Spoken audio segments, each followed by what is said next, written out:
Après tout le temps que j'ai passé à l'église, d'abord, nous, on a grandi dans l'église. Chez nous, il y avait l'église. Donc, chez nous, il y avait la cellule du quartier de l'église. Et puis, quand le quartier a grandi, chez nous, on a consacré le lieu pour que ça soit l'église. Donc, l'église est née aussi dans notre maison. Nous, on était là-bas. Pendant ce temps-là, nous, on a grandi dans ces choses. On a vu ce qui se passe à l'église. Nous avons été après tout ça, on a grandi encore. On a eu des responsabilités à l'église jusqu'à ce que je suis devenu pasteur.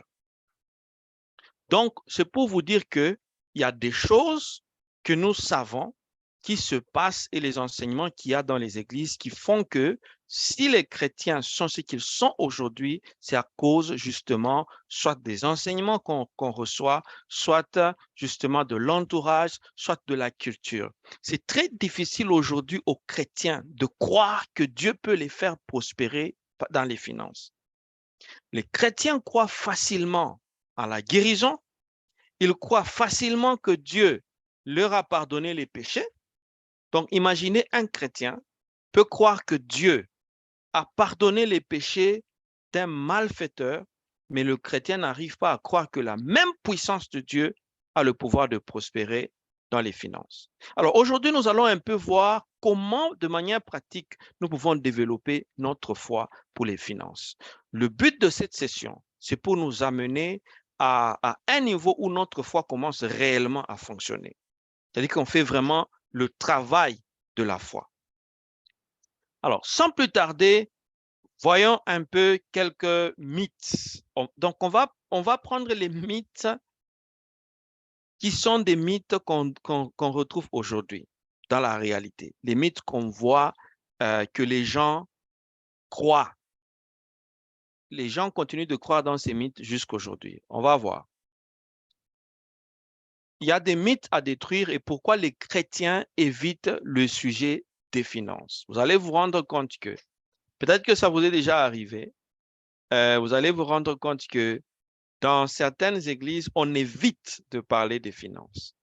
Quand on parle de mariage, les gens sont contents. Quand on parle de travail, les gens sont contents. Quand on parle de délivrance, on parle de la visitation, les gens sont contents. Mais dès qu'on touche au problème des finances, vous sentez que les gens ne sont pas très actifs. C'est-à-dire qu'il y a un problème. C'est-à-dire qu'on n'accepte pas que cela soit que la parole de Dieu soit totale et complète. Donc, quels sont les mythes à déconstruire autour des finances par rapport aux chrétiens? Premièrement, les chrétiens évitent le sujet des finances à cause de l'ignorance de la parole de Dieu. Il faut noter ça. La première raison, c'est tout simplement parce qu'on ignore la parole de Dieu. La parole de Dieu dit par exemple dans 1 Corinthiens 3, verset 23, que tout est à vous et vous êtes à Christ et Christ est à Dieu. Ça veut dire que tout dans le monde ici, tout. Regardez, la Bible ne dit pas certaines choses, mais la Bible dit tout. Toute chose, c'est à nous. C'est-à-dire y compris l'argent, y compris le travail, y compris les opportunités de la vie, tout est à nous. Et bien évidemment, c'est un point qui touche à la foi. La Bible parle également dans 2 Corinthiens 8, 9, car vous connaissez la grâce de notre Seigneur Jésus, qui pour vous s'est fait pauvre, riche qu'il était, afin que par sa pauvreté, vous fussiez enrichis. Regardez déjà la parole de Dieu, comment est-ce qu'elle explique le rapport entre pauvreté et richesse en Christ. Elle dit que Christ, lui qui était riche, il s'est appauvri. Pourquoi? Pour que tu sois riche. Ce n'est pas seulement pour que tu sois sauvé, mais pour que tu sois aussi riche. C'est pour que tu te développes également financièrement. C'est la vérité de la parole de Dieu. Philippiens 4, 19. Et mon Dieu pourvoira à tous vos besoins selon sa richesse avec gloire.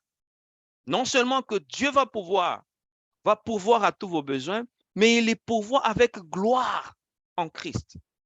Est-ce que nous lisons ces passages? Est-ce que nous sommes conscients de ces passages? Si nous les lisons et que nous sommes conscients, alors pourquoi est-ce que nous ne croyons pas à ces passages? Est-ce que parce que ça ne fonctionne pas? Est-ce que, on va voir. Donc, la première raison, c'est l'ignorance de la parole de Dieu. Les gens ignorent la parole de Dieu. Les gens ne... Vous savez que vous pouvez même être choqué que, en réalité, les gens ne suivent plus la parole de Dieu. Les gens suivent les figures des gens. Par exemple, quand on entend parler d'un homme de Dieu qui arrive de quelque part, les gens ne vont pas suivre la parole de Dieu. Les gens vont suivre cet homme de Dieu. Donc aujourd'hui, nous sommes dans une réalité telle que les chrétiens, la majorité des enfants de Dieu ne suivent pas la vérité, ne suivent pas ce qui va les transformer. Ils suivent des individus. Voilà pourquoi les gens n'arrivent pas à développer la foi pour ces choses, pour les finances. Deuxième raison pour laquelle les chrétiens évitent les sujets des finances, c'est parce que les chrétiens limitent la foi seulement dans le domaine du salut, de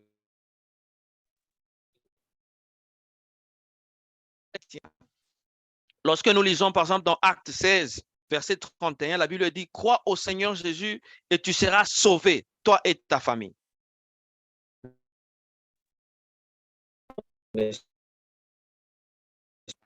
Pour le salut. Nous développons notre foi pour le ciel. Vous savez que même maintenant, au moment où je parle là, il y a des gens qui croient tellement qu'ils vont aller au ciel, mais qui n'arrivent pas à croire que Dieu peut leur faire prospérer dans une année. C'est-à-dire que tu as la foi pour croire au ciel. Maintenant, vous pouvez muter vos micros. Mettez vos micros en mute si vous ne parlez pas pour ne pas déranger.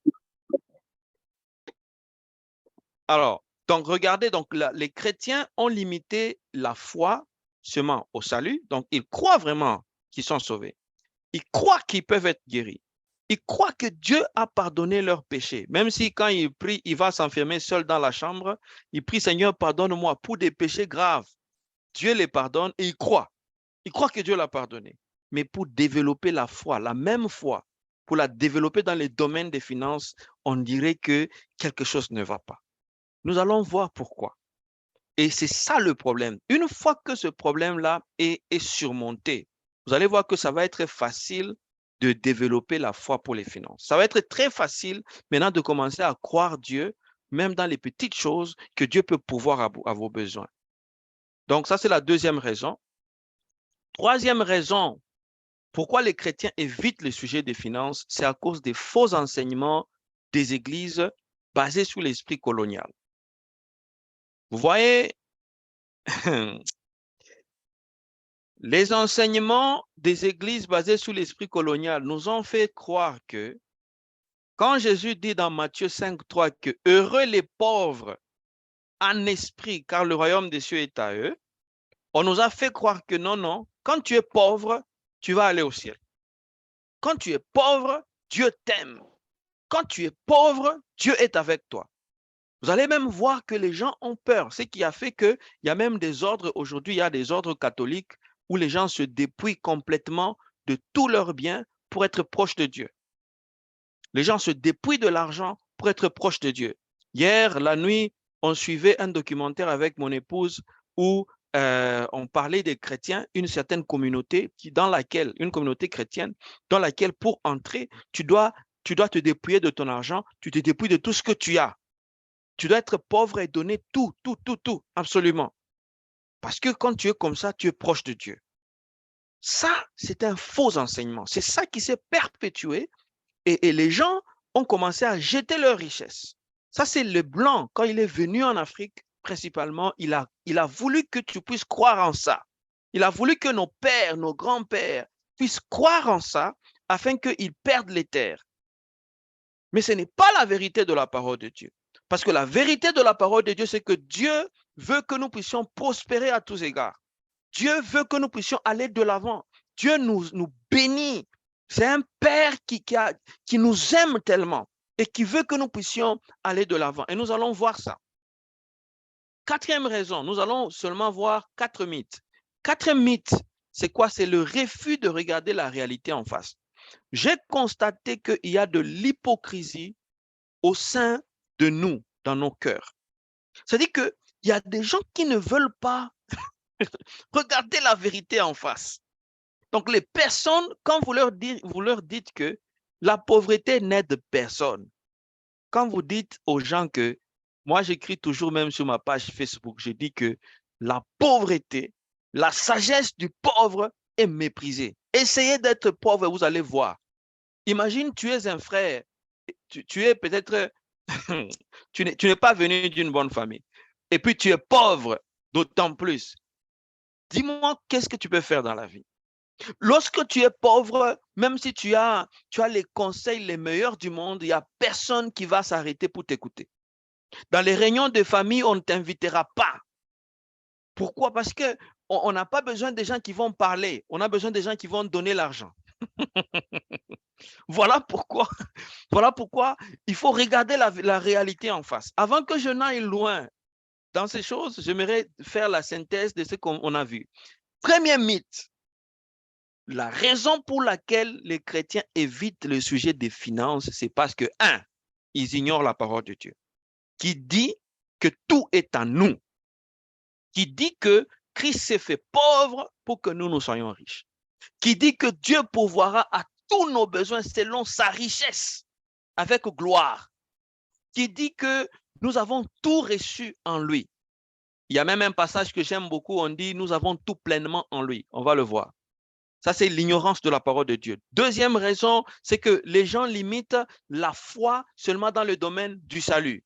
Dans tout ce qui est spirituel, là, on applique la foi.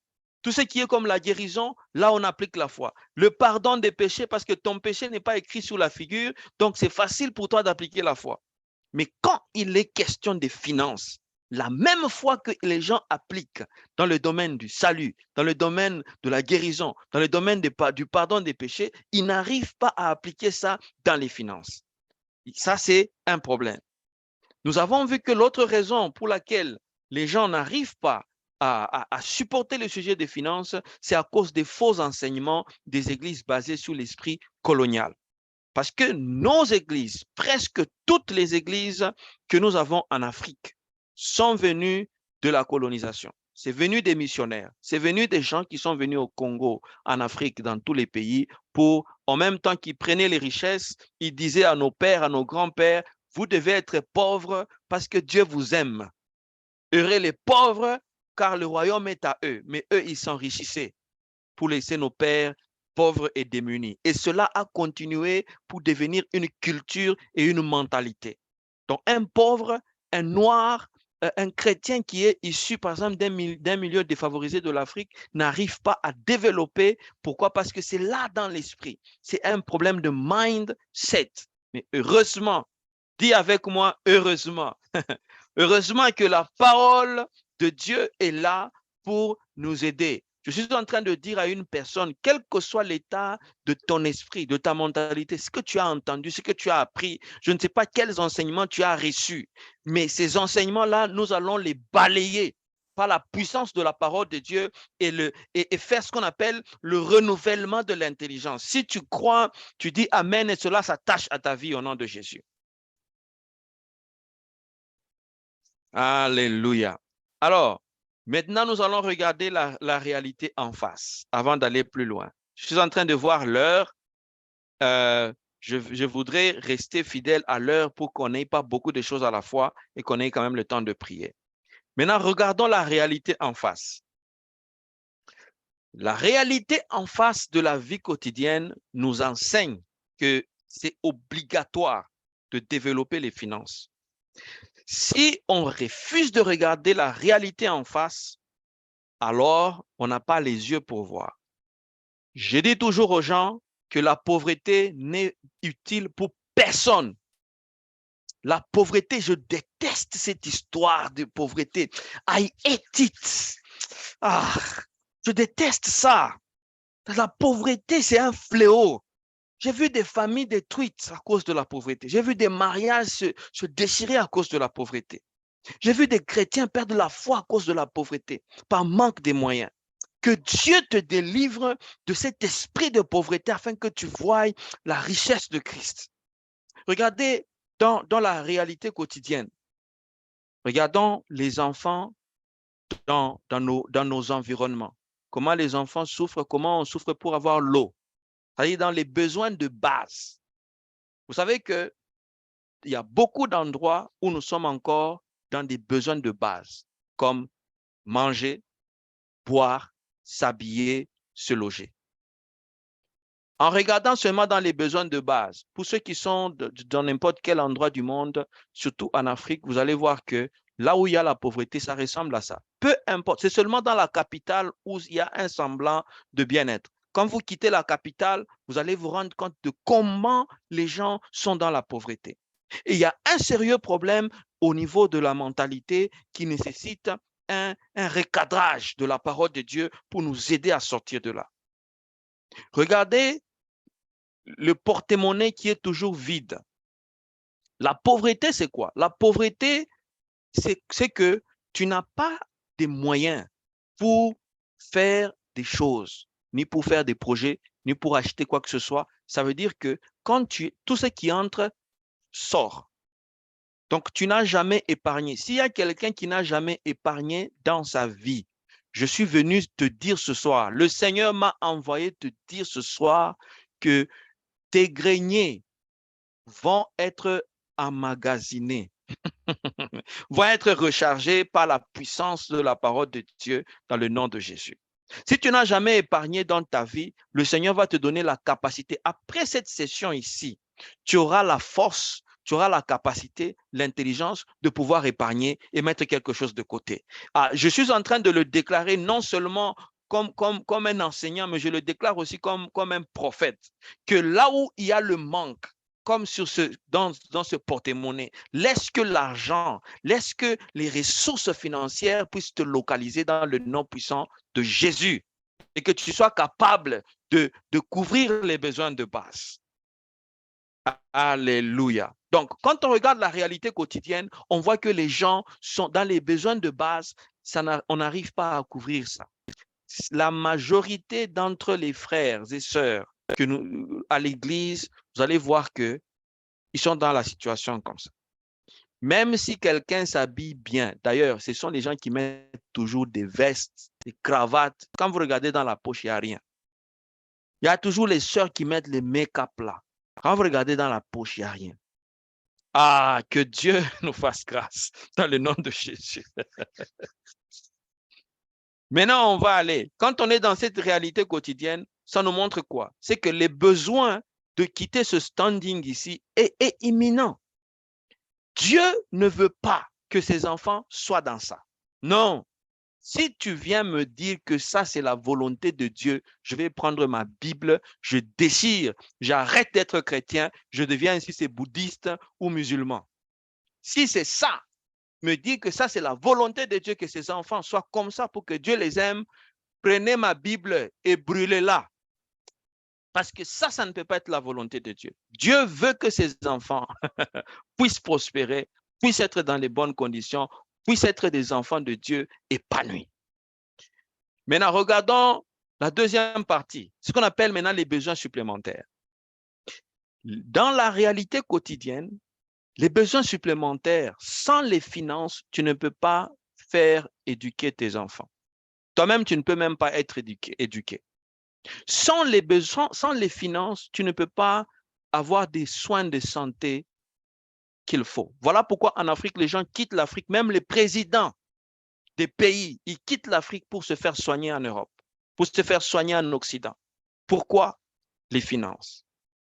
Quand les pasteurs tombent malades, ils prêchent, ils enseignent là-bas, mais quand ils tombent malades, ils fuient là-bas. Ils viennent se soigner en Europe.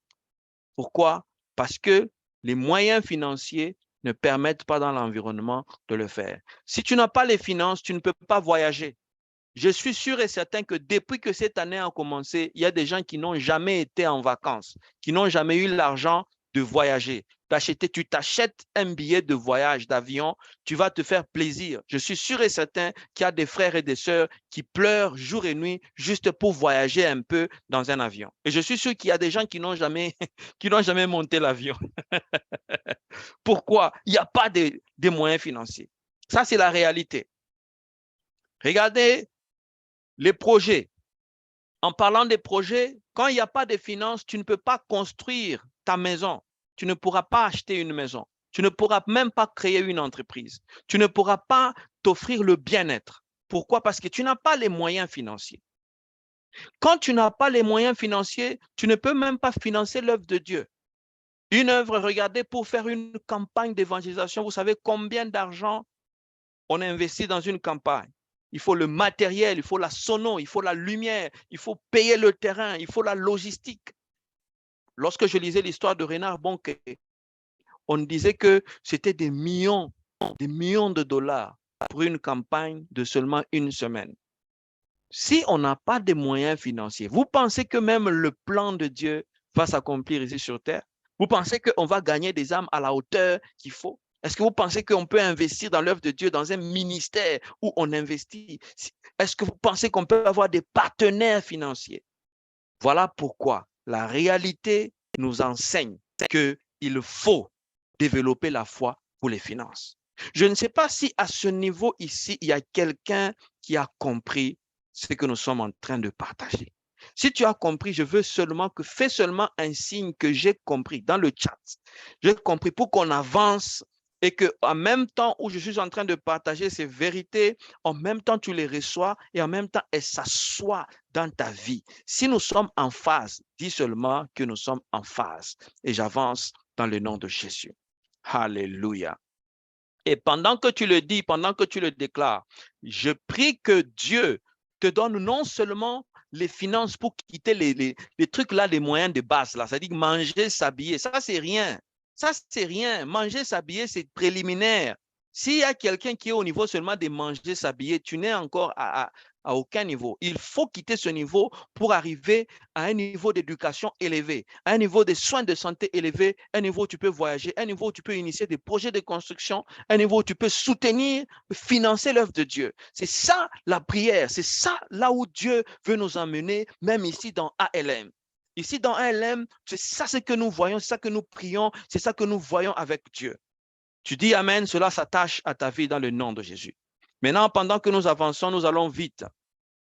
Que dit la parole de Dieu? La parole de Dieu nous dit des vérités importantes. Premièrement, la parole de Dieu nous parle de la délivrance de la malédiction de la loi. La parole de Dieu dit ceci, dans Galates chapitre 3, verset 13, que Dieu nous a délivrés de la malédiction de la loi. La malédiction de la loi incluait quoi? Incluait la pauvreté, incluait le malheur. Donc, la pauvreté, c'est une malédiction. La pauvreté vient de la malédiction de la loi. Si quelqu'un n'arrive pas à croire ça, c'est son affaire. Ça, je partage la parole de Dieu. Il y a des gens qui justifient jusqu'aujourd'hui, qui continuent de justifier la pauvreté. Voilà pourquoi ils ne peuvent pas, tant qu'ils ont les chaînes mentales, ils ne peuvent pas sortir de là. La première vérité pour sortir de la pauvreté, c'est de haïr la pauvreté. C'est pourquoi je déteste la pauvreté de toutes mes forces. Je déteste cette chose-là. Parce que la pauvreté, elle est issue de la malédiction de la loi. Dans Deutéronome 28, versets 15 à 17, la Bible dit ceci. Si tu n'obéis pas à la voix de l'Éternel ton Dieu, si tu n'observes pas et mets en pratique et ne mets pas en pratique tous les commandements et toutes les lois, c'est-à-dire qu'on parle de la loi, que je te prescris aujourd'hui, voici les malédictions qui viendront sur toi et qui seront ton partage. On parle des malédictions de la loi. Quand tu n'accomplis pas toutes les lois de Dieu, il y a la malédiction. On dit, tu seras maudit dans la ville et tu seras maudit dans les champs. Ta corbeille et ta huche seront maudites. La corbeille, c'est ce que ta corbeille, en fait, c'est là où les choses, tu reçois les choses. C'est en fait, c'est ta poche. Ta corbeille, c'est le porte-monnaie qu'on a vu là. Ton porte-monnaie sera maudit. Si tu n'obéis pas à la loi, ton porte-monnaie sera maudit. Tu seras maudit dans la ville. Dans la ville, ça dit que même si tu es à Kinshasa, même si tu es à Paris, tu ne peux pas progresser. Même si tu te déplaces pour aller à New York, tu ne peux pas progresser. Pourquoi? Parce que quelle que soit la ville où tu es, tu seras maudit. Ça, c'est la malédiction de la loi. Donc, cette pauvreté est sortie de la loi. Mais ce que j'aime avec Dieu, c'est quoi? C'est qu'on nous dit que Christ nous a délivrés. Il nous a rachetés de la malédiction de la loi. Christ nous a sortis de la pauvreté. C'est une vérité fondamentale. Il faut que tu te dises, tu déclares ça de toutes tes forces que Christ m'a déjà libéré de la malédiction de la pauvreté. C'est ça qui te fait sortir de la pauvreté. C'est au niveau mental, c'est au niveau spirituel. Tant que tu penses que ta pauvreté est liée à un malheur, tu ne peux pas en sortir. Christ a déjà fini avec l'histoire de la pauvreté. Ce n'est plus dans son camp, c'est dans ton camp. Jésus ne viendra jamais pour faire prospérer quelqu'un. Il a déjà tout fait. Maintenant, c'est à nous de comprendre la vérité de la parole et de commencer à appliquer la foi pour prospérer. Est-ce que je parle à une personne? Il y a des gens qui pensent que l'ange de Dieu va sortir du ciel pour venir te bénir sous la tête. L'ange de Dieu va seulement te rentrer dans la parole, dans ce que Christ a déjà fait pour toi, pour que tu prennes conscience de ce que tu as déjà et tu commences à appliquer la foi afin de prospérer. Est-ce que je parle à une personne? Donc, la première vérité de la parole de Dieu, c'est que Dieu nous a délivrés de la malédiction de la loi qui contient le malheur, qui contient la pauvreté. Je déclare sur toi que le malheur n'est pas ton partage. La pauvreté n'est pas ton partage. Tu n'es pas condamné à mourir pauvre. Je ne sais pas à qui je parle, mais il y a quelqu'un qui est là ce soir qui s'est dit que peut-être que ma vie est maudite. Peut-être que moi, je vais finir ma vie comme ça. Je suis venu t'annoncer que non, non, non, non, non, non, non, non, non, non, non. Ta vie ne va pas finir dans la pauvreté parce que tu n'es pas condamné. La deuxième vérité de la parole de Dieu qu'il faut savoir et dont je parle ce soir, c'est Dieu veut nous bénir abondamment. Fermez vos micros, fermez les micros. Dieu veut nous bénir abondamment. Quelqu'un va me poser la question, est-ce que c'est la volonté de Dieu de nous bénir? Oui. Abondamment? Oui. C'est la volonté de Dieu de nous bénir? Oui. Avec peu? Non. Avec beaucoup. Est-ce que c'est la volonté de Dieu de nous bénir, de nous étendre à l'infini? Oui. Comment est-ce que juste avec un petit périmètre? Non. Comment? Beaucoup, abondamment. C'est ça la volonté de Dieu. Et on voit ça dans Philippiens 4, 19. Et mon Dieu pourvoira à tous vos besoins selon sa richesse avec gloire.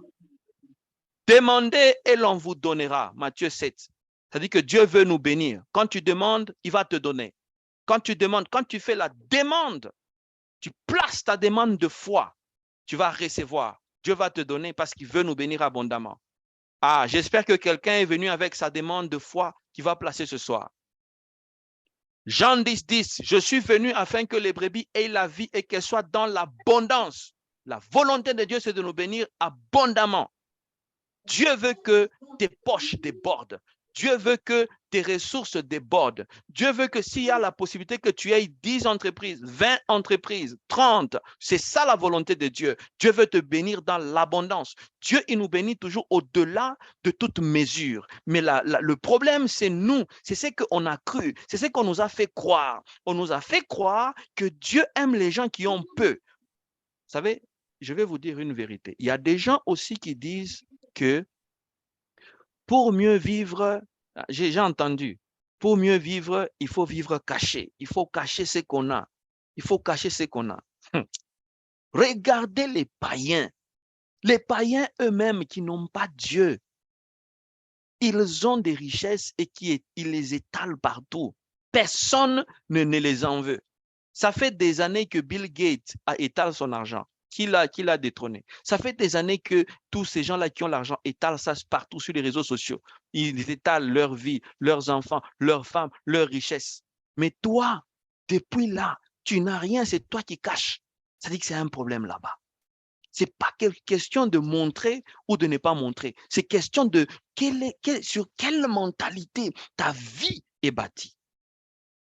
Vous avez tout pleinement en lui. Je veux que nous puissions retenir le mot « tout ». Regardez, nous avons tout pleinement. Pas certaines choses, mais nous avons tout pleinement en lui. C'est ça, tout pleinement en lui. C'est ça la vérité de la parole de Dieu. Est-ce que tu crois en la vérité de la parole de Dieu avant que nous puissions avancer? Est-ce que tu crois en la vérité de la parole de Dieu? Maintenant, là, nous allons entrer dans le développement parce que le temps, on a déjà pris presque 20 minutes.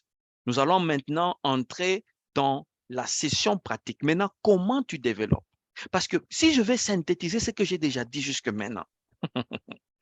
Donc, nous avons vu que, premièrement, il y a des mythes auxquels nous croyons.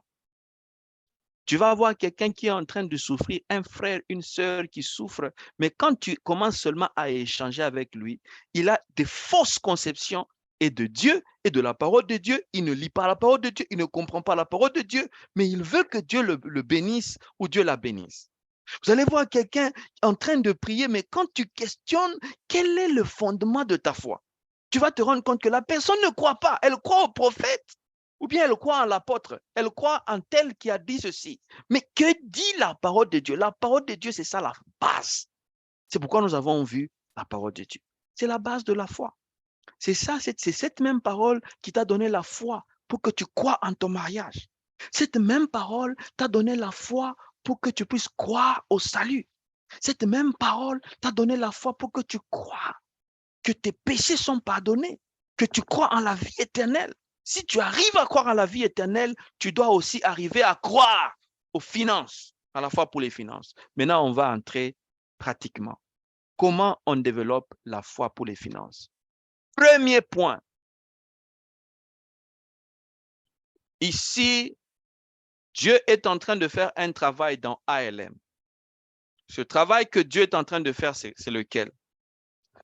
C'est que tous les gens qui étaient en train de fuir le sujet des finances, désormais, même si vous allez dans vos églises, quand on parle des finances, soyez les premiers à vous lever pour aimer ça. Vous devez aimer quand on parle des finances. Vous devez aimer quand on parle d'argent. Vous devez aimer le sujet des finances. Vous devez aimer ça parce que c'est la base de beaucoup de choses.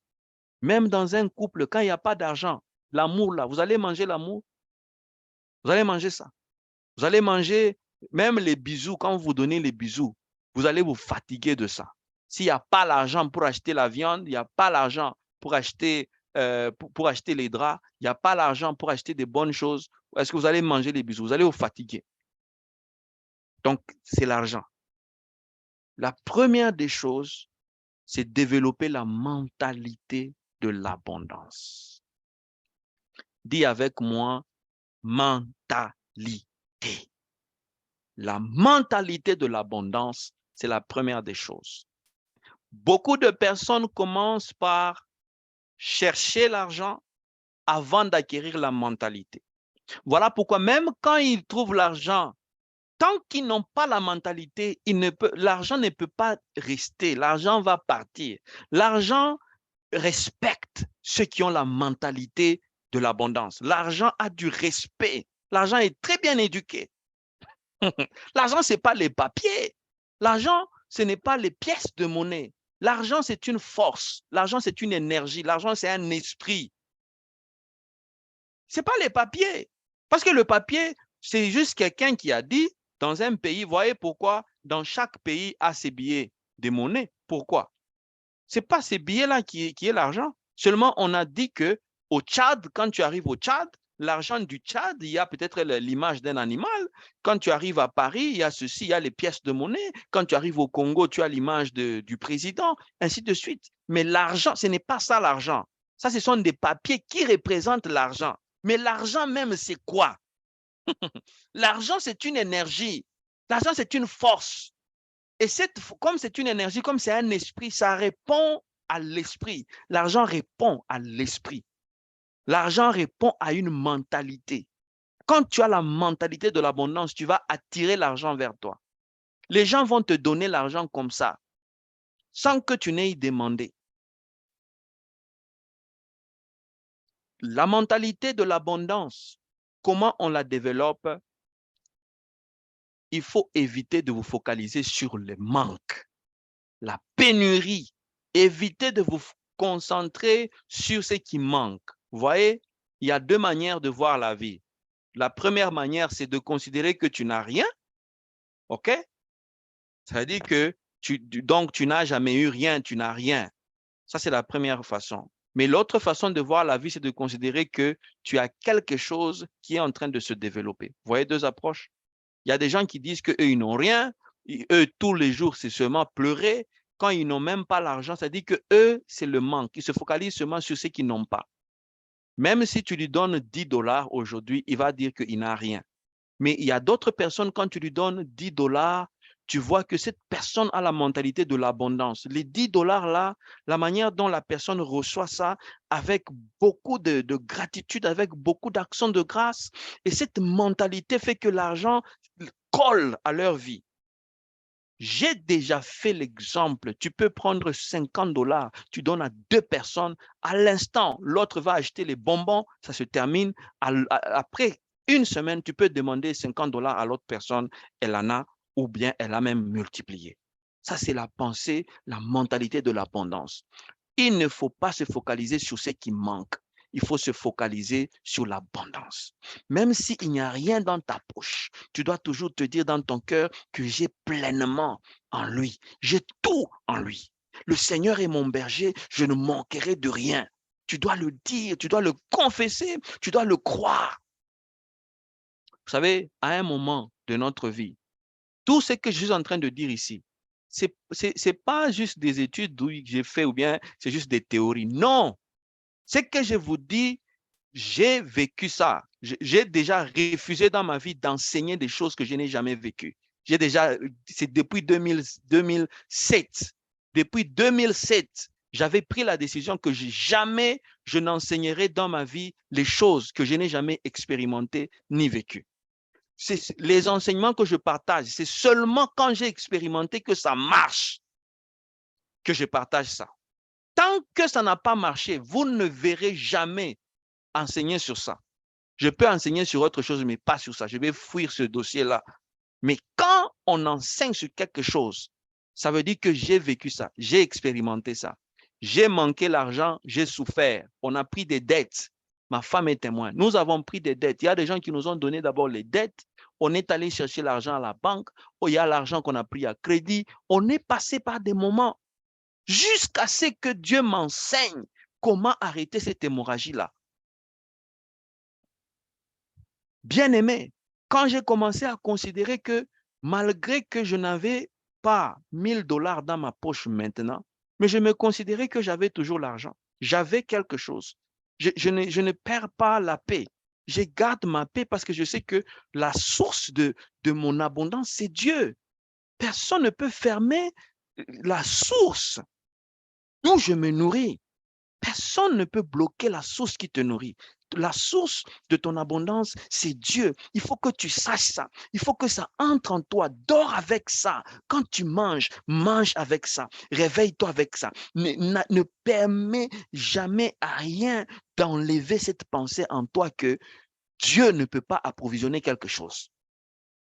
Jésus a dit, regardez les oiseaux du champ. Ils ne sèment ni ne moissonnent, mais votre Père les nourrit. À combien plus forte raison, vous, si Dieu peut nourrir les oiseaux, toi, tu penses que Dieu peut t'oublier, toi? Et Jésus même va loin, il dit que le Père, il connaît même le nombre des cheveux de ta tête. Ça, c'est ça la pensée. Regardez la mentalité de l'abondance que Jésus avait. Il dit que même Salomon, dans toute sa gloire, n'a pas été vêtu comme les lys des champs. Si le Père peut faire ça à la nature, vous, ne valez-vous pas mieux que les oiseaux des champs? Ne valez-vous pas mieux que les bêtes? N'est-ce pas?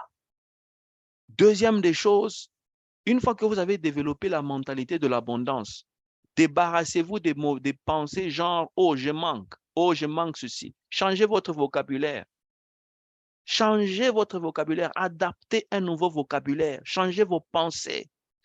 C'est ici où moi je dis que je ne marche jamais avec une personne pessimiste. Je sais choisir mes amis, je sais choisir avec qui je chemine, avec qui je partage des choses. Quand je découvre qu'une personne a des pensées négatives, elle est pessimiste, cette personne, elle me tire vers le bas, je coupe cette relation avec la personne. Je coupe la relation avec toute personne qui m'empêche de développer la pensée, la mentalité de l'abondance. Généralement, ce sont des gens qui viennent, ça peut être vos amis. Certaines personnes qui ont des familles, qui sont des mauvaises familles, bourrées de pauvreté, sont aussi dans ça. Parce que toi, tu peux commencer à monter, mais tu vois quelqu'un de la famille qui te tire vers le bas. Il faut tirer attention à développer, à ne plus retomber. Deuxièmement, il faut changer votre entourage. Changer votre entourage ou bien choisir votre entourage va vous permettre que quand vous vous entourez des personnes qui ont déjà réussi, ça va vous aider à développer cette même mentalité. Par exemple, il y a des gens qui jusqu'aujourd'hui, leurs amis, les gens avec qui tu chemines, ne parlent jamais d'argent. Les gens avec qui tu passes tes temps, s'ils parlaient d'un grand montant, c'est seulement 5 dollars ou bien 100 dollars. Quand est-ce que tu peux t'entourer des gens qui parlent de 100 millions de dollars, 1 million de dollars? C'est quand tu t'entoures des personnes qui ont déjà cette mentalité-là. Pour eux, il y a des gens qui peuvent sortir 10 000 dollars comme ça. Hein. Comme ça, ils te donnent sans s'inquiéter, sans penser que sa vie va être ruinée. Il te donne parce qu'il a la mentalité de l'abondance. Il est déjà entouré des personnes qui pensent la richesse. Si tu t'entoures seulement des gens qui jeûnent, les gens qui parlent de Dieu, les gens qui prient en langue, mais qui ne parlent même pas de 10 dollars, quittez là-bas. Quand tu pries en langue, tu parles des finances. Tu pries en langue, tu cites des montants. Tu pries en langue, tu parles de 100 000 dollars. Tu parles de 10 000 dollars, un projet de 50 000 dollars. Il faut quitter l'entourage. Voilà pourquoi hier, je suivais un documentaire de la famille Serena Williams. Les gens qui connaissent le tennis, ils connaissent les sœurs jumelles Williams. Ces filles-là, quand leur papa les a formées à être des gagnants, des gagnantes dans le tennis, ils ont quitté le ghetto là où ils étaient. Ils ont quitté le ghetto, ils ont déménagé dans une ville des États-Unis où il y avait l'ambiance de la richesse. Pourquoi? Parce que quand tu restes dans un environnement comme au village, où les gens, même pour construire, c'est ta propre case. Pour mettre même la porte de chez toi, c'est un problème. Au village, les gens, même seulement sa porte, la porte de chez lui, il ne veut pas mettre. C'est là-bas, toi, tu vas te développer. C'est là-bas, tu vas développer ta mentalité, tu penses? Pour développer la mentalité, entoure-toi des gens qui parlent de ça. Entoure-toi change ton environnement. Bien aimé dans le Seigneur. Il y a des relations des frères et sœurs qu'il faut couper, arrêter ça jusqu'aujourd'hui. Il y a des relations, je ne dis pas qu'il faut refuser des gens parce qu'ils n'ont pas de moyens. Non, ce n'est pas ça. Non, non, non, non, non, non, non. Ce n'est pas ce que j'ai dit. Ce que je suis en train de dire, c'est la mentalité. Quand une personne a une mentalité rétrograde, enlève cette personne de ton entourage. Attache-toi aux gens qui vont te propulser. C'est comme ça qu'on acquiert cette mentalité. Si toi, tu n'as rien, c'est avec les pauvres, tu passes toute ta journée. C'est ton affaire. Nous, on est en train de parler des principes pour développer la foi pour les finances. Vous voyez, nous allons regarder ces deux images. Regardez la différence. Quand vous vivez au village, comme ici, et que quand vous vivez à Miami ou bien à Manhattan, juste le fait d'arriver à Manhattan, ça va vous motiver à vous développer. Quand tu arrives à un endroit où tu vois tous les jeunes créent des startups, tous les jeunes, même s'ils sont chrétiens, tu les vois, ils sont en train de tourner des films, tu les vois, ils sont en train d'écrire des livres, tu les vois, ils sont en train de se développer, ils prennent des formations, ils suivent des choses, ils se développent, ils ont une mentalité dynamique. Mais quand tu arrives dans ton village, les gens s'enferment dans leur champ. Les gens, ils se guettent quand on voit la chèvre. Tu as amené une chèvre, dit, ah là-bas, le voisin a amené une chèvre. Quand tu apportes quelque chose, les gens sont en train de voir, en train de regarder ce que tu apportes. Est-ce que tu penses que tu vas te développer? Jamais. Pour développer la foi, pour les finances, ton environnement est important. Si tu es à Massina et que tu sens que c'est un lieu où il y a les Kuluna, c'est un lieu où tu ne peux pas développer, il faut déménager. Trouve un quartier où il y a des gens qui évoluent. Moi, j'ai déménagé des quartiers. J'étais à Kinshasa. Il y a des endroits où j'ai dit, moi, je ne peux pas habiter ici. Même s'il faut payer combien, je ne peux pas habiter ici. Je veux habiter dans un endroit où je vais me développer normalement, là où il y a des gens qui évoluent. Ça, c'est très important. Il y a la délivrance dans ce que nous sommes en train de dire. Si tu es dans des endroits compliqués, bien aimé, ta délivrance financière va commencer avec ton déménagement. À partir de ce soir, prends l'engagement de déménager de là où tu es si c'est un environnement qui ne te permet pas de t'émouvoir. Il ne faut pas aller payer moins cher pour détruire ta vie. Mieux vaut te sacrifier, mais évoluer vite. Mieux vaut que tu t'entoures des gens qui avancent, qui évoluent, que de t'entourer des gens qui sont comme des villageois pour te tirer vers le bas. Ah, si tu comprends ce que je te dis, que le Seigneur te bénisse abondamment et que les finances soient ton partage. Nous allons parler de deux autres choses et nous allons nous arrêter là pour ce soir afin de prier. Troisième vérité. Avant de parler de la troisième vérité, vous savez, moi, il m'arrive par moments, je voyais certaines personnes faire ça, je ne comprenais pas, jusqu'à ce que moi-même, je commence à comprendre. Il m'est arrivé plusieurs fois, quand je vois un endroit qui me plaît, même ici à Barcelone, quand je vois un endroit vraiment qui me plaît, je prends seulement le week-end, je vais me promener. Quand c'est un endroit, on dit que ça, ici, il n'y a que les riches qui viennent. Moi aussi, je me considère comme de leur catégorie, donc je vais là-bas. Même si je n'ai rien à faire. Juste partager cette atmosphère-là. Parce qu'il y a certaines choses, il faut que tu te sentes toi aussi comme si tu fais partie de ça. Il y a certaines finances viennent quand tu t'identifies à certains types de personnes. Si tu t'identifies aux pauvres, tu t'identifies aux gens qui souffrent, il n'y a que la souffrance qui va te suivre. Donc, parfois, tu prends aussi de l'air avec des gens qui partagent quelque chose. Donc, je vais là-bas, je m'assois, je prends de l'air, j'achète des choses, je bois, je mange un peu et je sors. Et très souvent, des week-ends, qu'est-ce que je fais? Je regarde dans mon agenda, je vois avec qui je peux passer mon week-end. J'appelle Oriol, est-ce que tu as le temps le week-end? On peut aller prendre un café, on peut aller prendre de l'air. On se promène, on va s'asseoir avec quelqu'un. Je sais que c'est un directeur, je sais que c'est un chef d'entreprise, même si moi je ne suis pas encore à cette hauteur, mais le fait de parler avec lui, de s'asseoir dans cet environnement, même si dans ma poche je n'ai pas assez d'argent comme lui, mais le fait qu'on est en train de parler, l'argent me reconnaît comme si nous étions la même chose. Quand lui, il reçoit quelque chose, moi aussi je reçois la même énergie. Est-ce que je parle à une personne? Troisième principe. Développez la vision de ce que vous voulez recevoir. Ah, nous sommes en train d'atterrir maintenant. Développez la vision. Ça, c'est ce que moi j'appelle la vision prophétique. Toute personne, j'ai suivi la biographie des hommes de Dieu. En tout cas, je ne sais pas s'il y a quelqu'un qui a déjà fait des études et des recherches comme moi j'ai fait.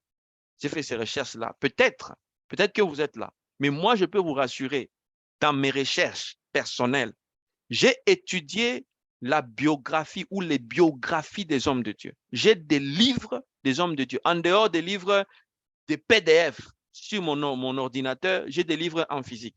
J'ai étudié la vie de Renard Bonquet. J'ai étudié la vie de Benny Hinn. J'ai étudié la vie de tous les grands, T.D. Jakes, tous ceux qu'on connaît aujourd'hui. Il n'y a personne que vous pouvez me citer, même les Joshua Selman qu'on voit aujourd'hui sortir, tous ils vont vous dire qu'ils ont développé ce qu'on appelle la vision pour recevoir, la vision financière. J'ai suivi les hommes de Dieu qui ont les méga-churches, qui ont des finances qui étonnent le monde. Tous, même le pasteur Marcelo, je l'ai entendu dire qu'il s'enfermait dans sa chambre, il écoutait les vidéos de T.D. Jakes tard dans la nuit et il se disait, Dieu, si tu peux me donner ça. Il se projetait. Donc lui aussi, il se projetait. Qu'est-ce que je veux obtenir? Je veux recevoir quoi?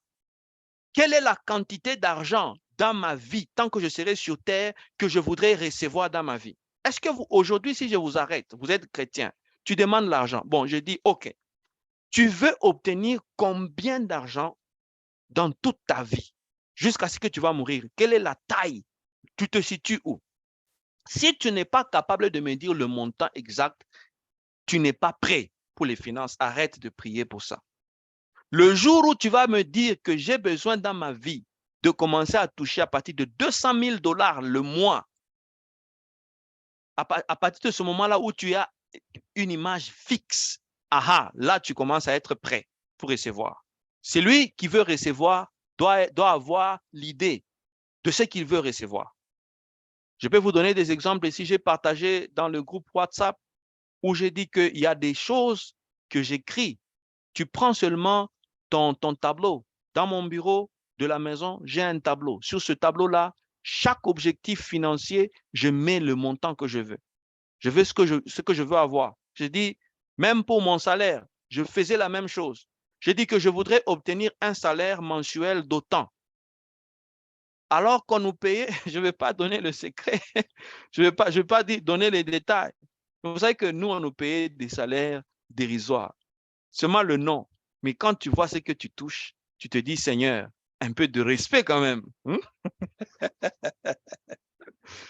On doit se respecter. Un peu de respect. Est-ce qu'à mon âge, je peux toucher ça?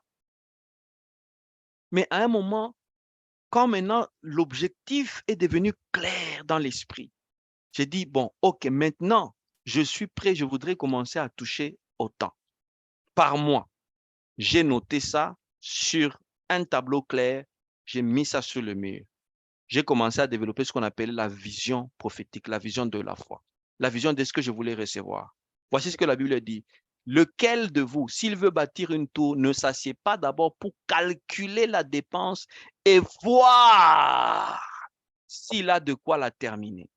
Si tu ne vois pas, tu ne peux pas terminer, tu ne peux pas obtenir. Tu dois voir quel est le montant que tu veux obtenir maintenant pour ton projet. Il faut que tu arrives à le voir. Il faut que tu arrives à le mettre dans ton carnet, dans ta Bible, sur le mur, quelque part. Mais tu dois voir ça. Ce montant doit être là. Ce n'est pas aujourd'hui, tu dis, ah, 5 000.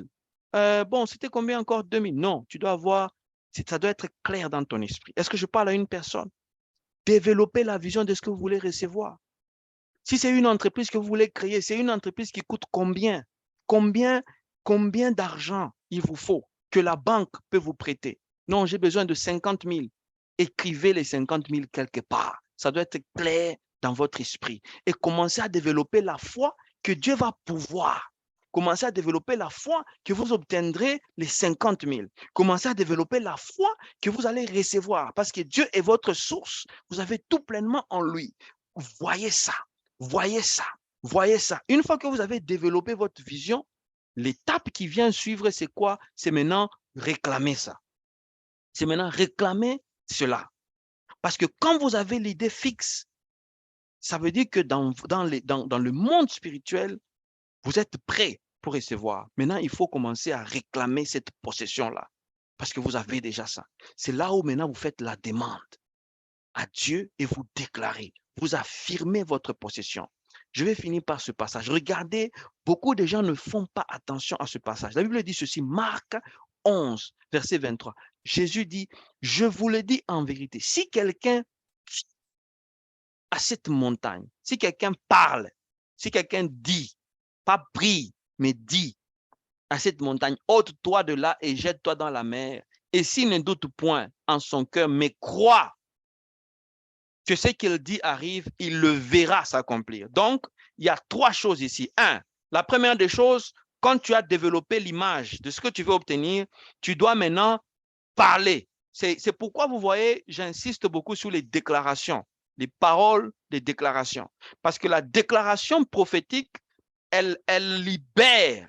C'est comme un commandement, c'est un ordre que je donne dans le monde spirituel pour manifester ma vision, pour manifester ce que Dieu m'a donné dans la vision.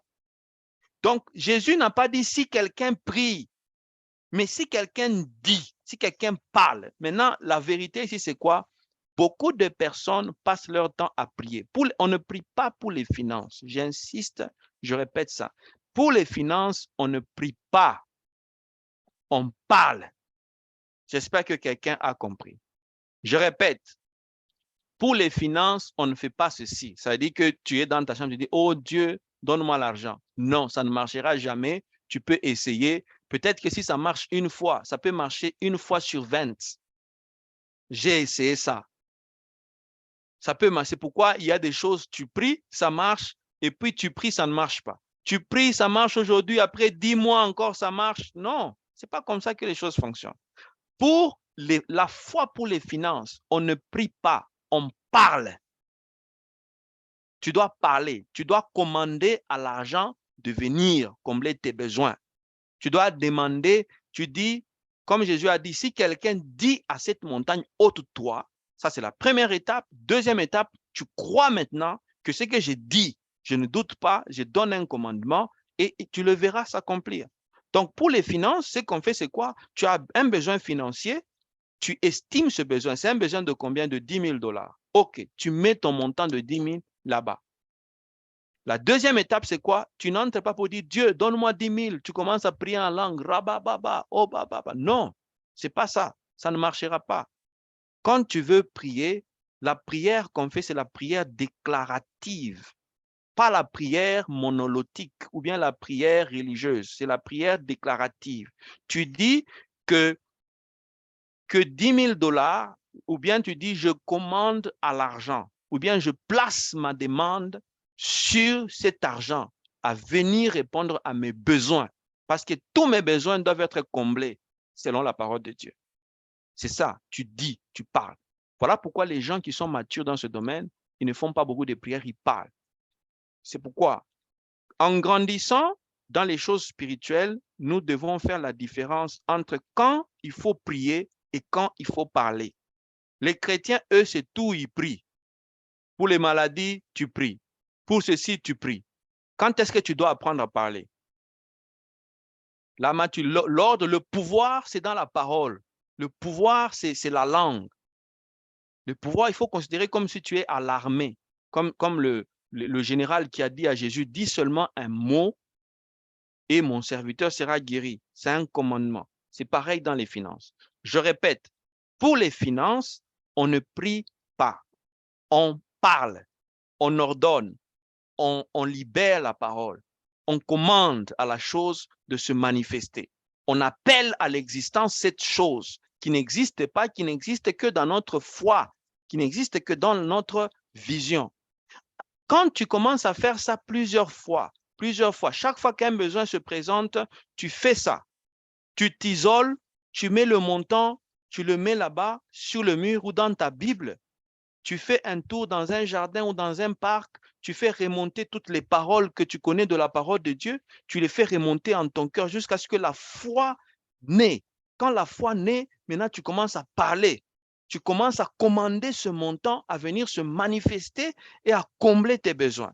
Si tu sens que ça ne marche pas et que ça fait beaucoup de temps pour se manifester, maintenant, cette fois-là, tu vas ordonner à Satan d'enlever sa main sur tes finances. Tu dis, Satan, je t'ordonne d'enlever ta main sur mes finances.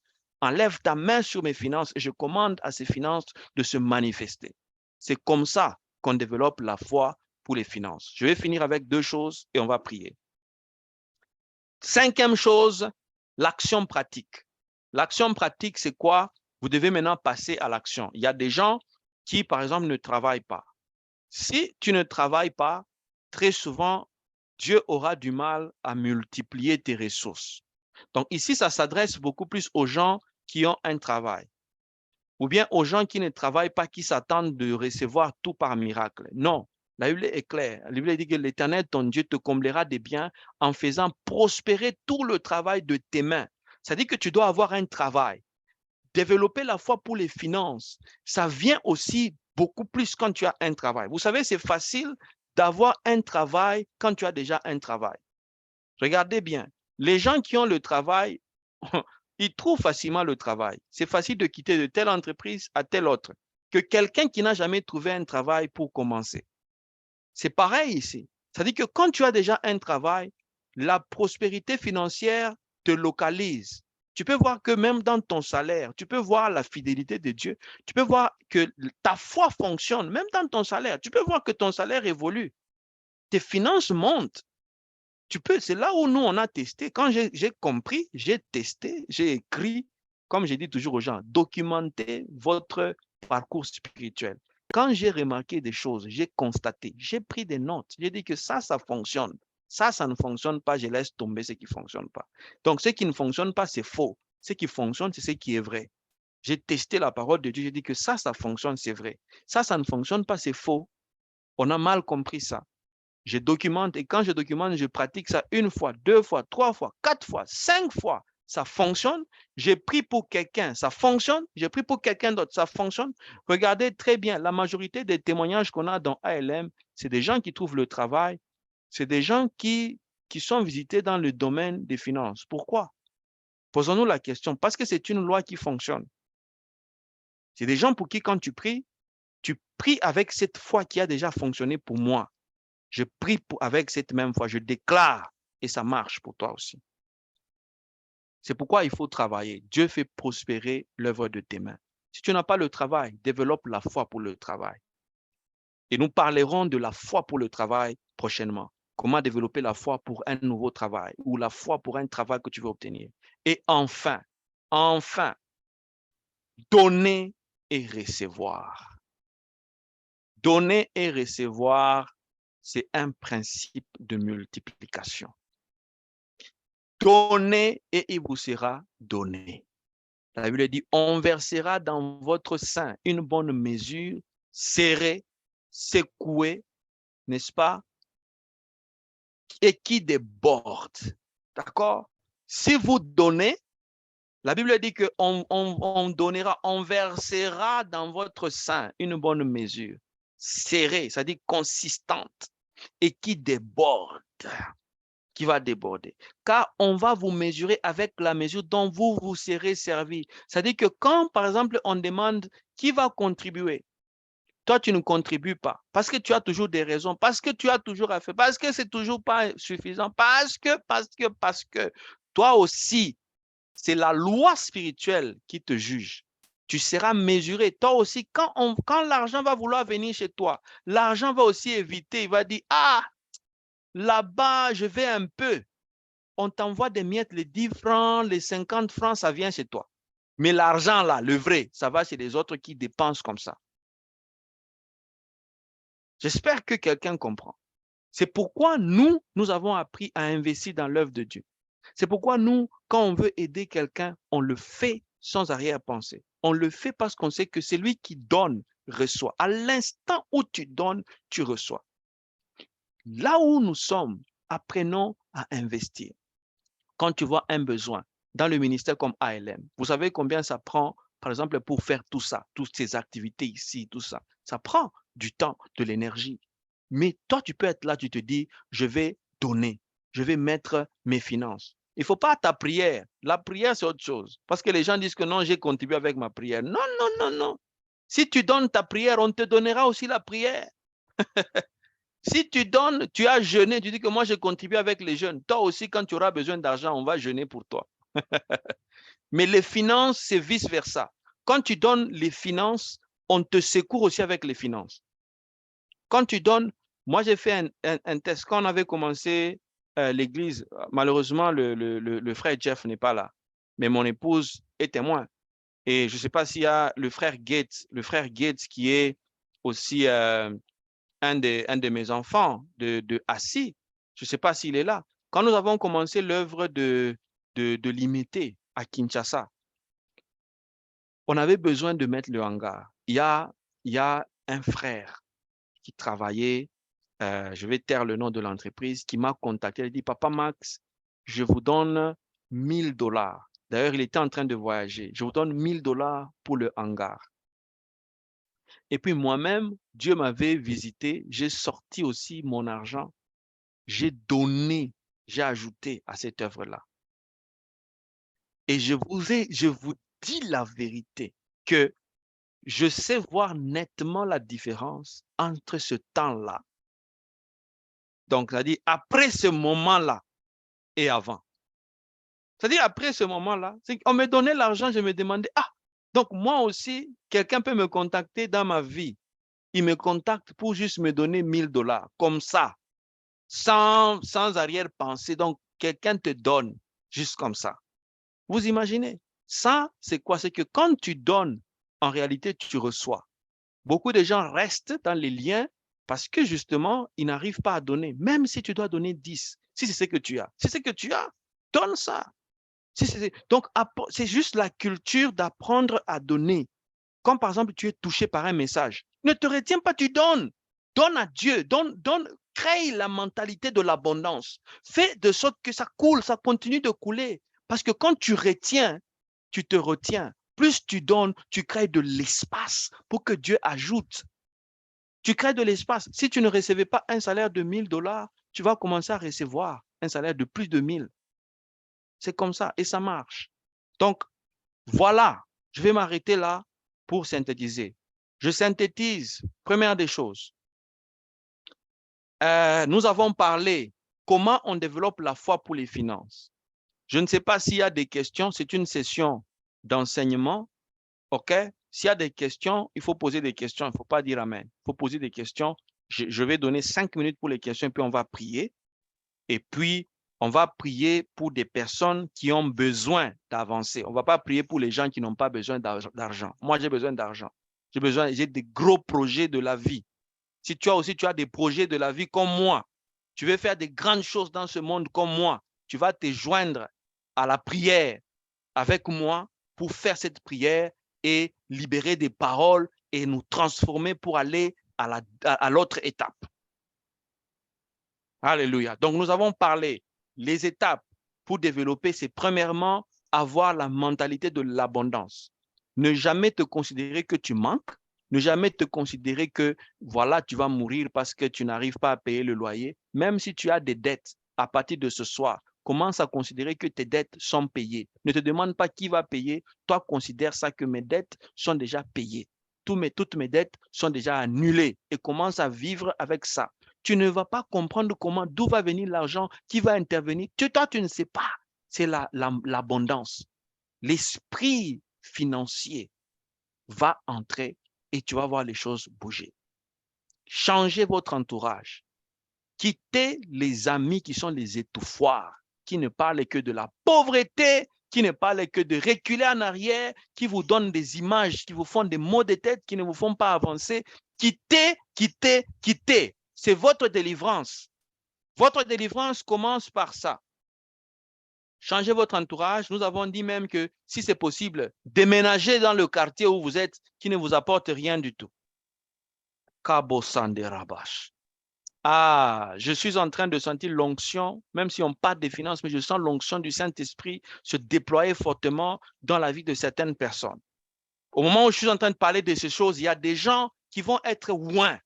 Il y a des personnes qui seront loin juste pour des finances. Je ne parle pas des gens qui vont rester toute leur vie à parler en langue. Non, non, non, non. Je parle des gens qui seront loin pour accomplir des grandes choses. Je parle des femmes qui seront loin pour faire, c'est-à-dire que quand tu te lèves, tu fais des choses, tu accomplis des choses. On regarde, on dit que ça, c'est quelqu'un qui a fait. Je connais une femme à Lubumbashi qui a créé une station d'essence. Où sont les chrétiens qui peuvent être propriétaires des stations d'essence, des écoles, des universités, des entreprises? Elles sont où? C'est maintenant. Je suis en train de parler, pas à tout le monde, mais je parle à ces personnes-là. Je parle aux personnes que Dieu appelle. Dieu est en train d'appeler des gens qui vont sortir de la mentalité de tout le monde pour être installés.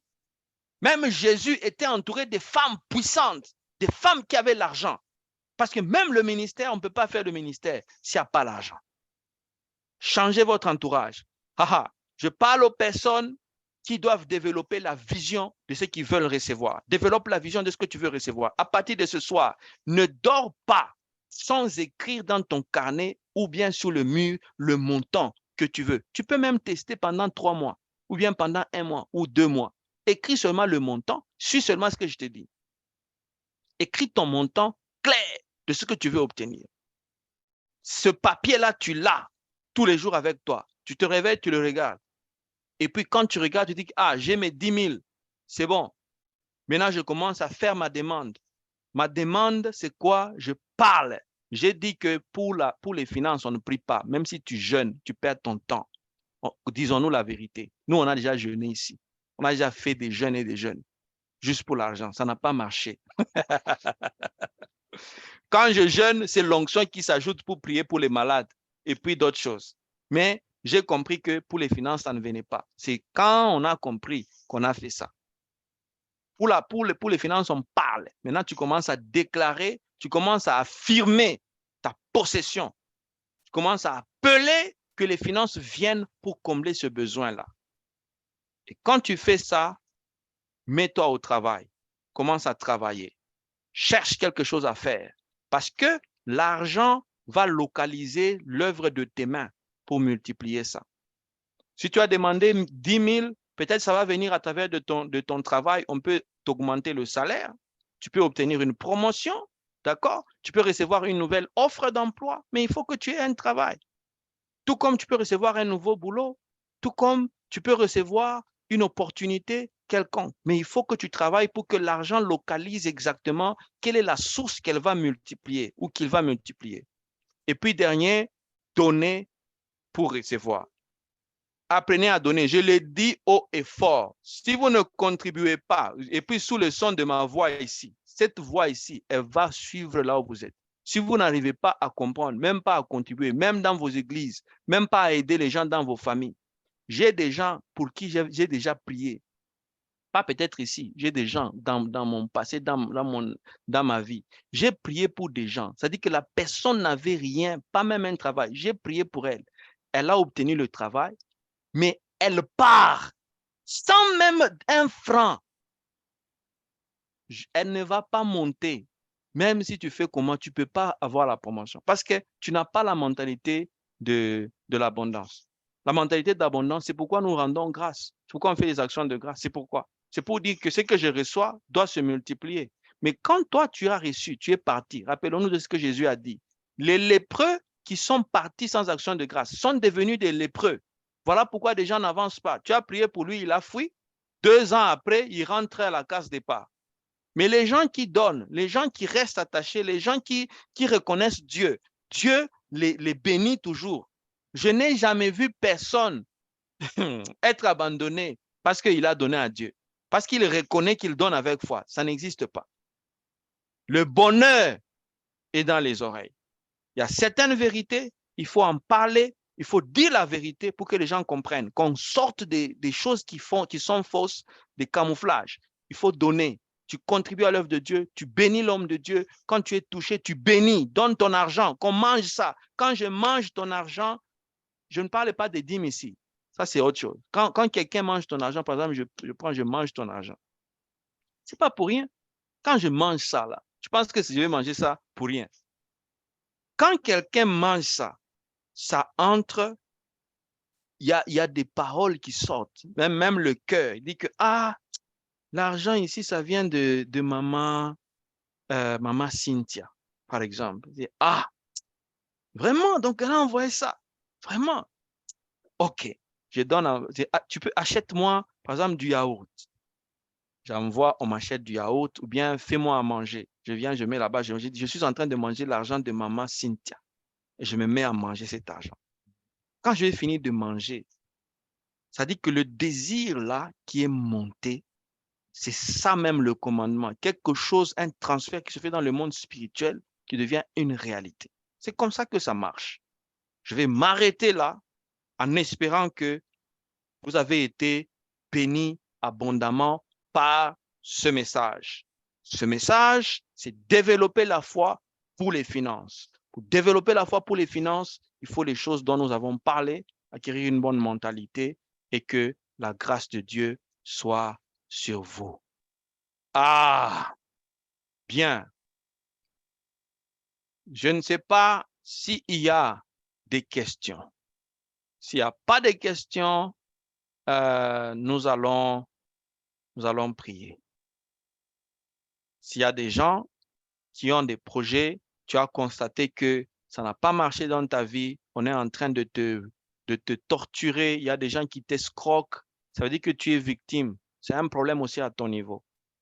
Nous allons prendre le temps, même pendant 10 minutes, parce que c'est demain en réalité que nous allons entrer en prière. On va pratiquer les déclarations par rapport aux finances. C'est demain. Aujourd'hui, pour synthétiser, pour prier, pour ce soir, vraiment, nous allons prendre le temps. Alors, il y a une question. Est-ce que donner de l'argent à son frère ou à sa sœur est différent si on donne l'argent dans l'œuvre ou à l'église? Oui, différent, même très différent. Quand vous donnez l'argent à votre sœur ou votre frère, ça n'a pas le même impact que si vous donnez à l'œuvre de Dieu. Par exemple, ici, nous sommes presque 50 personnes connectées. D'accord? Nous sommes presque 50 personnes connectées si vous regardez bien. Lorsque vous donnez l'argent dans ALM, ça veut dire que vous allez bénir 50 personnes. Mais quand vous donnez l'argent à votre frère, peut-être qu'il a un mauvais cœur, c'est des gens qui sont jaloux de vous, c'est des gens qui ne sont pas, peut-être leur état d'âme n'est pas bon, tout ça. Bref, vous donnez l'argent à votre frère, ce n'est qu'une personne que vous bénissez. Mais en donnant l'argent, la différence entre donner l'argent dans l'œuvre de Dieu, c'est que quand on donne l'argent dans l'œuvre de Dieu, on ne donne pas à un individu, on donne à plusieurs personnes. Parce que le canal auquel vous donnez, c'est un canal qui nourrit plusieurs vies. Vous rendez l'œuvre de Dieu possible. Voilà pourquoi il y a plus de bénédictions pour ceux qui investissent dans l'œuvre de Dieu que pour ceux qui investissent seulement dans leurs frères ou leurs sœurs. Je vais donner prochainement, dans les enseignements que nous avons déjà planifiés, il y a un enseignement qui s'appelle « Développer la foi pour les finances de sa famille ». La famille, ça veut dire, la Bible dit que si quelqu'un ne prend pas soin des siens, c'est un infidèle, il a renié la foi. Alors, ça veut dire quoi? La Bible nous reconnaît que nous devons aider nos gens. Moi, j'aide maman, ma mère, j'aide ma famille. C'est-à-dire que ma mère, c'est moi qui la prends en charge. D'accord? C'est un principe, c'est pas discutable. Ça, c'est comme ça. C'est-à-dire qu'elle a son salaire par mois, comme si elle travaillait. Même si elle s'assoit et ne fait rien, c'est qu'on va la payer. Pourquoi? Parce que je reconnais cette parole. C'est un principe. Je sais que si quelqu'un ne prend pas soin des siens, c'est un infidèle. Mais je ne peux pas considérer que ce que je fais dépasse la bénédiction d'investir dans l'œuvre de Dieu. Parce que je le fais également dans l'œuvre de Dieu. Donc, c'est deux choses différentes. Il ne faut pas prendre ce que vous avez, vous voulez investir, confondre en disant que, bon, voilà, j'ai donné à mon frère, donc j'ai donné à l'œuvre de Dieu. Non, non, non, non, non, non, non, non. J'espère que c'est clair. Il y a une autre main. On prend cette question aussi. Je vois une main levée. Maman Francine. Bonjour, bonsoir à tout le monde. Bonsoir. Bonsoir, Papa Max. Je voulais poser la question de savoir, Papa Max, si, par exemple, on veut aider quelqu'un, par exemple, quelqu'un t'emprunte de l'argent, tu lui donnes, et puis, mais il se trouve que tu n'as jamais eu, quand tu prêtes, c'est prêter, je n'ai pas dit donner, tu prêtes de l'argent, mais on ne te restitue pas, ou bien ça doit faire, tu n'as pas cette chance-là. Est-ce qu'il faudra continuer encore ou bien on laisse tomber? Quand on laisse tomber, est-ce qu'on ne devient pas mauvaise personne ou comment? En fait, lorsque vous donnez de l'argent à une personne et que vous constatez que la majorité des personnes à qui vous donnez l'argent, elles ne font que abuser de vous, ça veut dire que le problème est à votre niveau. Le problème est à votre niveau.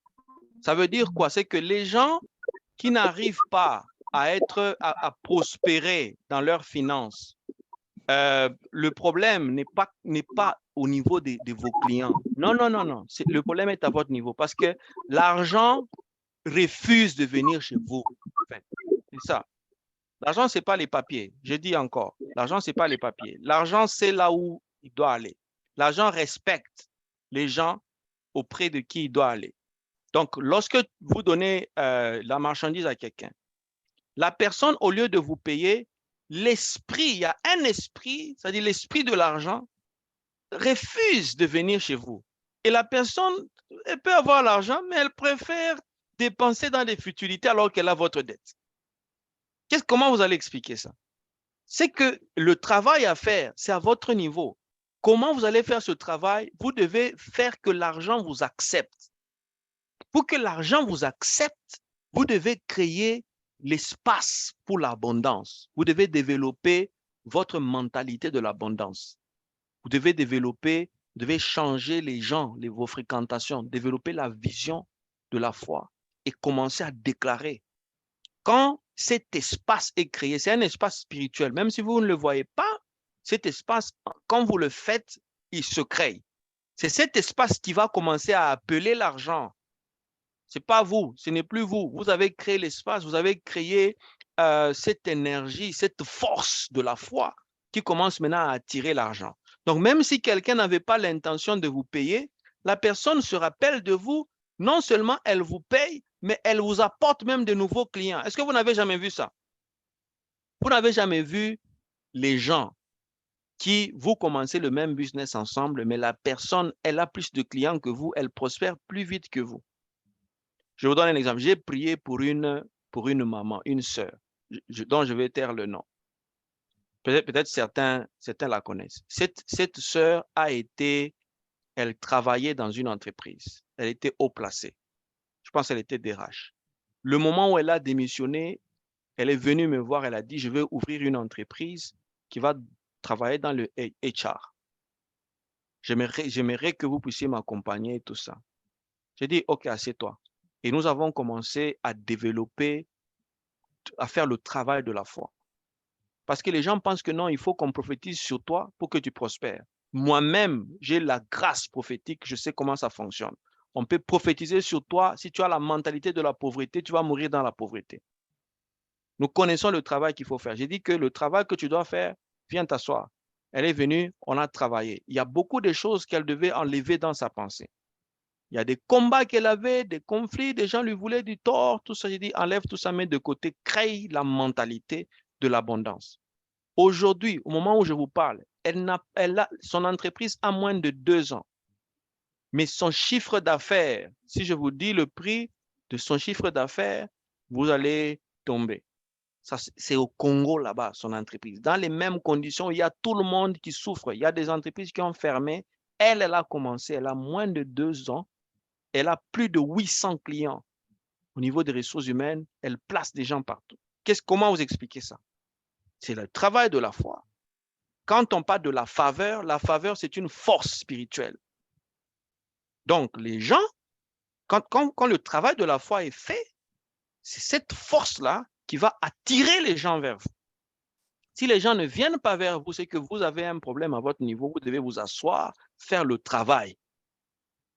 Il faut quitter la paresse, s'asseoir, faire le travail de la foi, s'investir dans la foi, devenir spirituellement mature et mûr dans ces choses de la foi pour voir des résultats.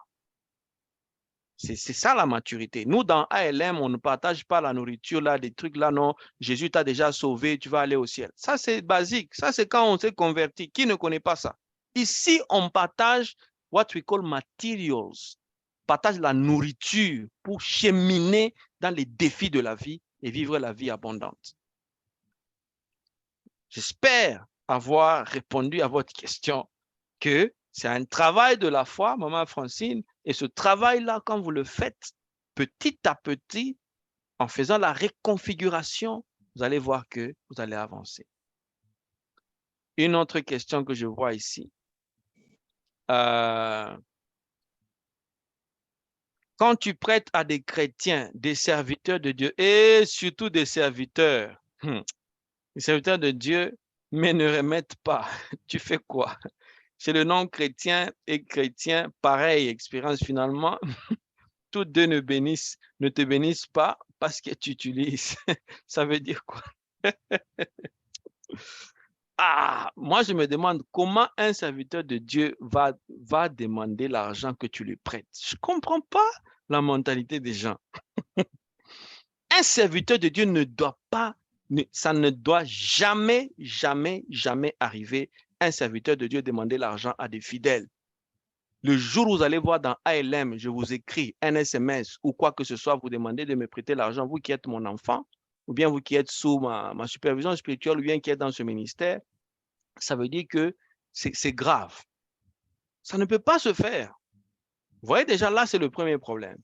Un homme de Dieu, quand il a un problème financier, il y a des méthodes à faire. C'est ce que je vous explique. Si Dieu vous a appelé, Dieu pourvoira à vos besoins. Même si vous passez par le désert le plus fort, Dieu pourvoira. Il y a des banques pour ça. Allez à la banque, demandez l'argent à la banque, ou bien les gens de votre famille peuvent vous prêter l'argent. Maintenant, quand vous demandez à un frère, ou bien comme dans votre cas, vous êtes une sœur, vous avez prêté l'argent à un serviteur de Dieu et il n'arrive pas à remettre, là, il y a un problème. Regardez ici, je vous ai dit de changer votre entourage. Je vous dis déjà, la qualité des personnes qui sont autour de vous détermine la qualité des finances que vous aurez aussi. Si vous avez des gens à qui vous prêtez, qui sont des chrétiens qui ne viennent pas remettre, et moi j'ai des pasteurs, des serviteurs.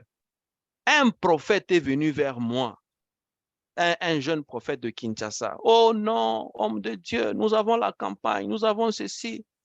Il m'a même invité, je suis allé voir l'endroit, j'ai dit, OK, Dieu vous fera grâce, je sors mon argent. À l'époque, je sors $100 comme ça. Non, papa, on va remettre la semaine prochaine. Je dis, OK, prends, tu prends. Jusqu'aujourd'hui, au moment où je vous parle. Et je n'ai jamais suivi ça, je n'ai jamais écrit parce que je me dis que quand tu es un homme de Dieu, tu es serviteur, pourquoi tu demandes l'argent et qu'on doit te rappeler que tu as la dette de quelqu'un? Vous voyez? Donc là, vous, le problème, c'est que vous êtes dans un mauvais entourage et le problème, c'est à votre niveau aussi. Parce que quand vous comprenez que c'est un mauvais entourage, changez cet entourage, entourez-vous des hommes de Dieu de qualité, des gens qui ne vont jamais demander l'argent, qui ne vont jamais écrire là-bas, oh, donnez-nous l'argent pour faire ceci. Si nous sommes dans le Seigneur, il y a un besoin qui se présente, on va poser le besoin. Voilà, nous allons faire, par exemple, visiter les orphelins. Ceux qui veulent participer, ils participent. Ceux qui veulent soutenir, ils soutiennent. Ouais. Donc là, c'est à votre niveau et c'est aussi au niveau des personnes. Une fois que vous changez ces choses, l'environnement, l'entourage, vous savez identifier, vous développez votre mentalité et puis vous avez la vision pour recevoir, les choses vont commencer à changer. Je pense que c'est ça. Alors, et dans ça, d'ailleurs, vous ne pouvez pas avoir la bénédiction dans ce cas-là. Parce que la bénédiction, c'est quoi? La bénédiction, c'est une parole. Ce n'est pas seulement quand tu donnes l'argent à quelqu'un que tu seras béni. Non, c'est quand tu donnes l'argent à quelqu'un que la personne déclare. C'est pourquoi, quand vous donnez l'argent aux gens, il faut insister que les gens déclarent sur cet argent. Il faut pas que tu donnes l'argent et puis la personne ne dit rien. Moi, quand on me donne, même quand je reçois l'offrande de gens, je reçois ça. Quand je demande, je prends le temps, je déclare sur ça, je prie sur ça, je libère des paroles. C'est ça la bénédiction. La bénédiction, c'est les paroles qui doivent rencontrer votre besoin. Dans ce cas ici, il n'y a aucune bénédiction parce que les gens vous doivent et puis comment ils vont payer, ils ne peuvent même pas bénir. Donc l'argent est allé dans l'eau, il faut changer l'approche. Je pense qu'on va prendre la dernière question. Dans le même angle d'idée, papa, tu prêtes à un ami de bonne foi. Après, quand tu réclames, il crie partout que tu veux l'escroquer. On fait quoi dans le spirituel pour réclamer son argent? Vous n'allez dans le spirituel pour réclamer quelque chose dans le spirituel. Enlevons dans notre esprit que la prière, ça doit fonctionner comme une magie. Non. Dans le spirituel, si tu es prophète, tu as l'appel prophétique. Là, c'est autre chose. Parce que si moi, par exemple, quelqu'un me doit de l'argent, la façon dont moi je vais prier, par exemple, pour réclamer mon argent, c'est différent de là. Parce que il y a des choses qui sont purement prophétiques que je ne peux pas nécessairement enseigner. Et que vraiment, tu peux dire que, bon, cette personne me doit de l'argent, elle ne me remet pas. Bon, OK. Si mon cœur n'est pas tranquille par rapport à ça, je vais faire monter la prière et quelque chose va arriver à la personne. Vous voyez? Mais dans le cadre normal, comme dans ce cas ici, tout ce que vous pouvez faire pour vous, c'est la personne qui vous doit laisser. Jésus a donné un principe clé, il a dit que ceux qui vous doivent, ne demandez pas à ceux qui vous doivent, laissez-les. OK? Vous concentrez-vous sur l'abondance. Ne pensez, c'est ça qu'on a dit, ne pensez plus au manque. Parce qu'aujourd'hui, ça vous fait mal parce que vous pensez que vous avez manqué, vous avez perdu. Peut-être que si cet argent, vous l'aviez, ça allait partir avec la maladie. D'accord? Il y a des gens qui viennent nous escroquer parce que Dieu veut nous enseigner des choses sur le manque ou la pénurie. Donc, imaginez que vous avez cet argent et que cet argent se dissipe par la maladie ou que quelqu'un vous le vole, tout ça. Alors, pour vous enseigner, le Seigneur vous entraîne dans beaucoup de choses. Ou quelqu'un prend votre argent, quelqu'un bloque votre argent, ou bien l'argent se perd, ou bien toutes ces choses, pour que vous appreniez à vous focaliser non sur le manque, mais sur l'abondance. Il faut arriver au niveau où même quand vous perdez l'argent, moi qui vous parle ici, moi qui vous parle ici, j'ai perdu beaucoup d'argent. J'ai perdu une somme énorme d'argent. Pas parce que je voulais, mais parce que cet argent s'est perdu de manière... voilà, donc j'ai utilisé mon téléphone, par exemple. Le téléphone, quand vous voyagez, par exemple, vous allez dans un pays, vous activez le roaming. Le roaming, ça veut dire que je peux utiliser la connexion d'Internet d'un pays en étant dans un autre pays. Et le roaming coûte énormément cher. Et quand vous faites le roaming pendant même une semaine, c'est énorme, énormément d'argent. Et c'est comme ça que moi, j'ai perdu de l'argent quand je vois le montant que j'ai perdu. Et puis, quand le Seigneur a commencé à m'enseigner, il m'a dit, ne te focalise pas sur le manque ou sur la pénurie, focalise-toi sur l'abondance. C'est comme ça que quand cette histoire est arrivée, je me suis focalisé sur l'abondance et Dieu m'a donné un travail dans lequel je suis maintenant qui m'a permis de compenser cette perte. Ce qui semblait être une perte n'était pas en fait une perte. C'était la perte seulement si tu te focalises sur le manque. Vous voyez? Donc, j'étais dans mon ancien travail. La raison pour laquelle j'ai quitté, parce que oui, il y avait beaucoup de choses, mais l'une des raisons pour lesquelles j'ai quitté, c'est parce que c'était vraiment bête de perdre de l'argent au travers du roaming seulement. Et le roaming, ça vous coûte énormément. Et je me dis, OK, ça m'énerve. Qu'est-ce que je fais? Je développe ma mentalité et je développe la vision pour recevoir quelque chose.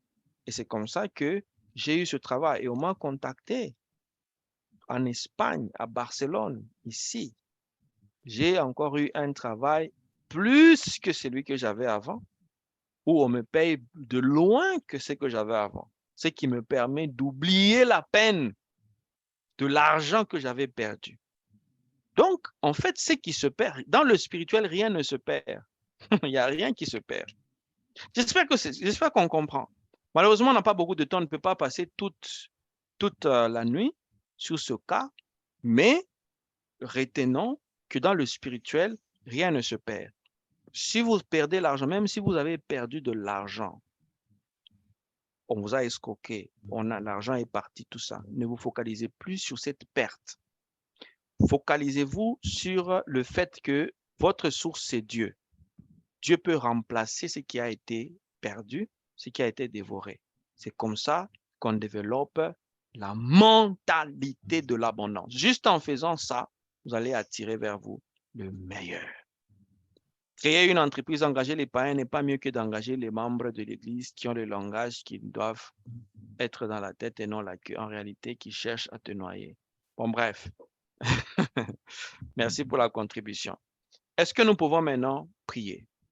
J'ai besoin juste des personnes qui ont compris ce message. Mettez seulement votre main en l'air, manifestez-vous.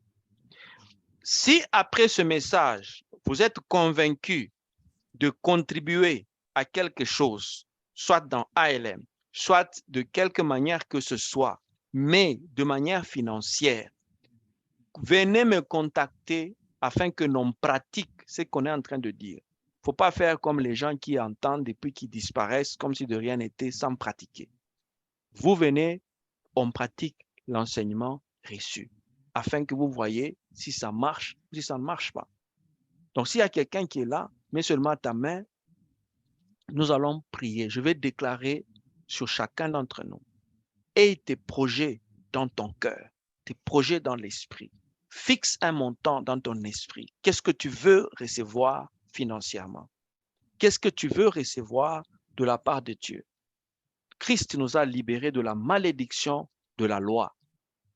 Vous n'êtes plus sous la malédiction, tu n'es plus sous la malédiction parce que maintenant là, Christ est venu pour te libérer. Tu dois prospérer, tu dois aller de l'avant. C'est la volonté de Dieu de nous bénir abondamment et au-delà de toute mesure. Alléluia. Je vais prier pour toutes les personnes qui se sentent concernées. Pour ceux qui n'ont pas de projets, qui se disent qu'ils n'ont pas de projets, il n'y a pas de problème. Vous n'avez pas de projet. Mais pour ceux qui ont des projets et qui croient, we're gonna pray. Croient que Dieu peut. Moi, je ne crois pas aux histoires où on dit que non, on va te pistonner. Moi, je ne crois pas en ces choses-là. Je ne crois pas aux choses genre, tu dois te vendre pour qu'on te donne des avantages financiers. Moi, je ne crois pas en ces choses-là. Moi, je crois en Dieu comme étant la source de la prospérité d'une personne. Je ne crois pas aux histoires là des fétiches, genre tu te sacrifies, tu donnes si c'est quelqu'un et puis tu as l'argent. Je ne crois pas dans ces choses-là, même si ça se passe, ce n'est pas le principe de la prospérité, c'est une fausse prospérité. Voilà pourquoi les gens meurent avant. C'est que ce en quoi je crois, c'est la volonté de Dieu de nous faire prospérer et la bénédiction de Dieu nous enrichit sans aucun chagrin. Si Dieu t'enrichit, il n'y aura aucun chagrin. Il n'y a aucun malheur qui va t'atteindre, qui frappera à ta porte, parce que la bénédiction véritable vient de Dieu. Père, dans le nom de Jésus, nous te disons merci pour ce soir. Merci pour la vie, merci pour cet enseignement et merci pour le travail que tu fais. Je prie, je déclare que les finances accompagnent chacun de toutes les personnes qui sont ici ce soir. Toute personne qui a sa main levée reçoivent maintenant son abondance financière. Reçoivent cette onction financière. Je commande à l'argent, quel que soit le montant, selon la demande de chacun, à localiser chacun des domaines qui a besoin d'être comblé. Il est dit dans ta parole que toute vallée sera comblée. Alléluia. Toute vallée sera comblée. Ça veut dire que tout besoin sera satisfait. Il n'existe pas un seul besoin qui va rester comme ça. Le besoin, quand il survient pour être comblé. Que tous les besoins d'argent soient comblés. Même si l'argent doit sortir de l'Inde pour arriver là où se trouve mon frère, que cet argent localise et trouve. Les gens qui ont des problèmes d'argent, des dettes, nous annulons toute forme de dette dans le nom de Jésus. Nous annulons la dette financière. Il y a des gens qui doivent des loyers. Ces dettes-là sont annulées. Nous savons que l'argent puisse localiser tout endroit, tout lieu où il y a le manque et que l'abondance commence à se manifester. Pour ceux qui ont des intentions de projet, qui ont fait monter le désir des projets, je suis en train de déclarer que cette onction financière localise. Tu es une femme, reçois l'onction de faire des grandes choses, pas des femmes oisives, mais la femme qui a des projets, la femme qui prospère, des femmes d'affaires, comme des femmes qui étaient auprès de Jésus. Il y avait Salomé qui était une femme riche, une femme d'affaires. C'est ça dont nous avons besoin. Dans cette génération ici, nous avons besoin des femmes qui sont des femmes d'influence. Je parle et je déclare, Seigneur, oh Dieu, que ta parole puisse se manifester comme étant la vérité, parce que rien n'est au-dessus de la vérité de la parole. Je déclare la parole de la foi sur chaque homme, que les hommes prospèrent, que les hommes prospèrent. Ici, dans ALM, je bannis la pauvreté. Sous toute forme que ce soit, cette histoire de pauvreté, que ça disparaisse de ce ministère. Non, non, non, jusqu'à ce que je vais mourir. Cette histoire de pauvreté, I refuse to see it here in this ministry. Never, never here. La pauvreté, l'esprit de pauvreté, jusqu'à la source disparaît de cet endroit. Ici, c'est seulement la prospérité, c'est seulement la progression, c'est seulement l'excellence, c'est seulement la croissance et la vie, jusqu'à ce que nous témoignions, que nous sachions, que nous voyons et que nous puissions dire, nous avons goûté et nous pouvons témoigner que le Seigneur est bon. Reçois l'abondance et prospère à tous égards au nom de Jésus. Amen. Amen, amen, amen. Amen, amen, amen, amen. Que Dieu vous bénisse, Papa. Amen, amen, amen, amen, amen. Amen, amen. Amen. Amen, amen. Amen. Amen, amen. Que Dieu vous bénisse, Papa. Que Dieu vous bénisse abondamment. Amen. Amen. Papa Max, que Dieu vous bénisse aussi.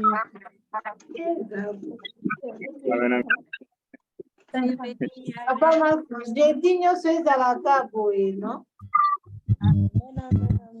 On était à l'école de finance ce soir. Que Dieu vous bénisse, Papa Max. Amen. Et financière à tous. Yes. Amen. Tout le monde aussi. Que l'argent nous embête. Amen. Nager dans l'argent.